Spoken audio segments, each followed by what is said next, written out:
بدقسمتی سے ہم جمعہ کی ادائیگی بھی ثواب کے لیے کرتے ہیں، تربیت کے لیے نہیں۔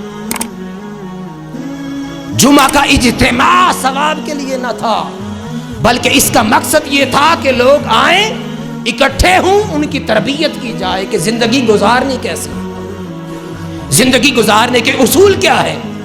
مگر افسوس کہ ہم جمعہ کی ادائیگی بھی صرف ثواب کے لیے رکھی ہے کہ اینڈ تک بھی پہنچ جائیں گے، جماعت میں مل جائیں گے، ہمیں نماز جمعہ کا ثواب مل جائے۔ یہ نوجوانوں کا حال ہے۔ مگر دوسری طرف ہم نے بیٹیوں کو ہر ایسی جگہ سے دور کر دیا جہاں سے ان کی تربیت ہونی،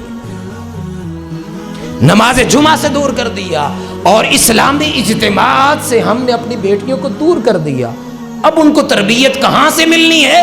انڈیا کے چینلز کے ذریعے، پاکستانی مختلف ڈراموں کے ذریعے۔